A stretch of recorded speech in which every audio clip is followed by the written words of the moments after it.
World War II transformed the sky into a battlefield. Thousands of meters above Europe, B-17 flying fortress bombers crossed the heavens in tight formations, cutting through clouds and enemy fire with a single purpose: to destroy the Nazi war machine.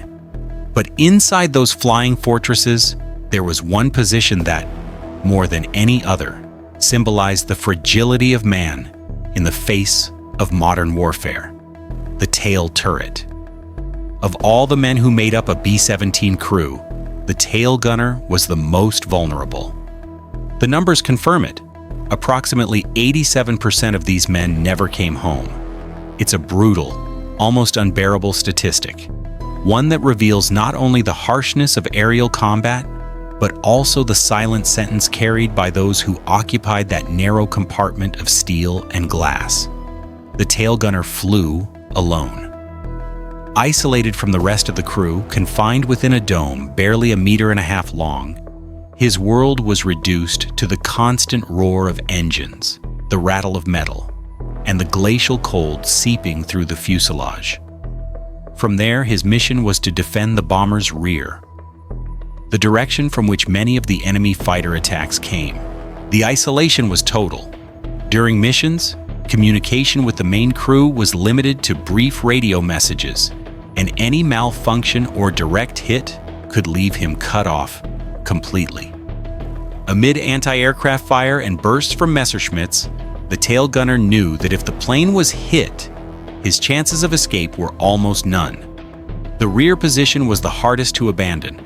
Access to the emergency hatch was narrow, and in many cases, impacts deformed the fuselage, trapping the man inside his own turret. The situation worsened on long-range missions, such as those over Schweinfurt, Germany, where B-17 formations ventured hundreds of kilometers without fighter escort. The Schweinfurt raids of 1943 were true aerial massacres. The objective was to destroy the ball-bearing factories essential to the Nazi war machine. But the Luftwaffe struck back with devastating ferocity. During the second Schweinfurt raid on October 14, 1943, later known as Black Thursday, more than 60 bombers were shot down. Each B-17 carried 10 men. In the reports that followed, commanders noted that the tail sections were the first to be hit. Anti-aircraft gunners targeted the rear, knowing the armor was thinner there and survival unlikely. Survivor testimonies recall seeing tail turrets torn apart by direct impacts. In some cases, the gunners vanished without a trace.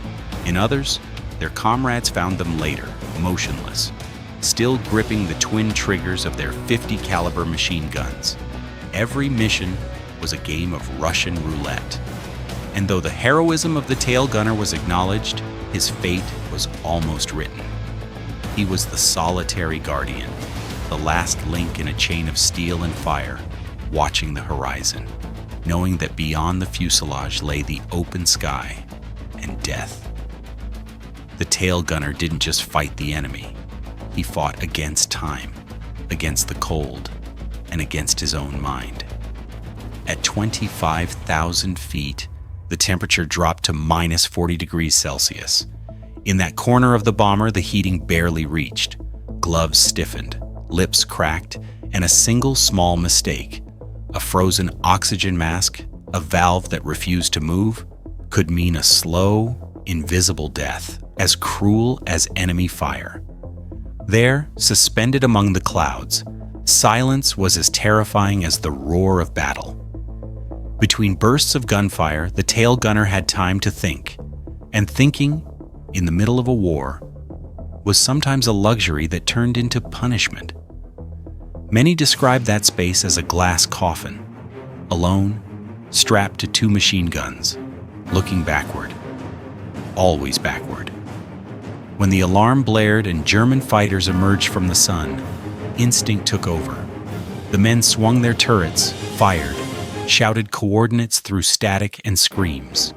It was a frantic dance of survival, a pulse of seconds between life and oblivion. But when the shooting stopped, when the echoes of battle faded and the formation turned back toward England, what remained was silence, and the question no one dared to ask: how many didn't come back this time. The reports were cold, numerical, impersonal. Aircraft 231 shot down over Schweinfurt. Crew missing, tail destroyed by direct hit. No survivors, but behind every number was a face. A 19 or 20-year-old who had seen more death in 3 months than most do in a lifetime. Many never reached 21. Some survivors told the impossible, escaping a burning turret, crawling through twisted wreckage, leaping into the void from a disintegrating plane. And still, the parachute opened over a hostile sky filled with fire and debris. As they fell, some were captured. Others vanished forever into the forests of Bavaria. The war ended. The bombers were retired. The skies over Europe filled once again with clouds, not smoke.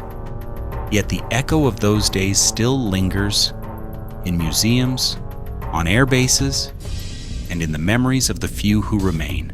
Today, when we look at an old photograph of a B-17, its aluminum gleaming, the crew smiling proudly in front of the fuselage, few notice the small, transparent dome at the very end of the plane. There, in that narrow space, sat a man who knew the price of every mission. Of the thousands who took off, 87% never returned.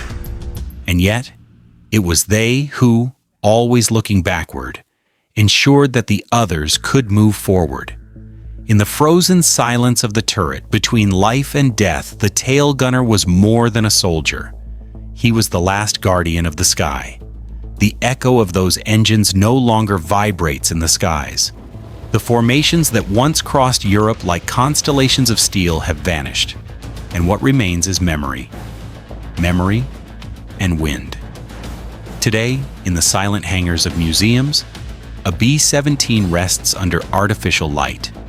Its wings, restored, still seem eager to carve through the clouds once more. Visitors study the cockpits, the compartments, the controls, but few stop at the very end of the fuselage, where a small rounded dome gazes into the void. There, within the reflection of the glass, the faint shadow of a man still seems to linger. A man who held up the sky upon his shoulders for just a few seconds more. The tail gunner lived his life looking backward, but his sacrifice pushed the world forward. Every burst he fired, every second he endured amidst the flames, was another spark along the long and painful road to victory. He had no monuments, no parades, no songs, only a fragmented memory. In the pages of wartime diaries, and in the letters that never arrived, sometimes on quiet afternoons, when the wind drifts with the rhythm of distant propellers, one can almost hear the hum of those engines, the trembling of the fuselage, the short, uneven breaths beneath the oxygen mask. And for a moment, time stands still, because the sky remembers. It remembers the young men who never came home. It remembers their names, their voices, their eyes fixed on the horizon. It remembers that even in the chaos of war, there were those who faced death with the calm of one who knows he will never see dawn, yet fires anyway. 87% never returned. But their absence was not in vain. They were the sentinels of the wind, the invisible guardians of a sky that no longer burns, yet still speaks. And if someday, when you look up, you see a clear sky, free of fire and smoke, remember that there was once a time when flying meant dying.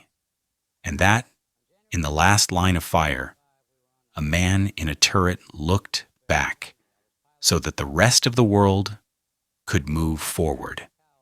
Subscribe if you like this documentary, and don't forget to stay alert for the next video.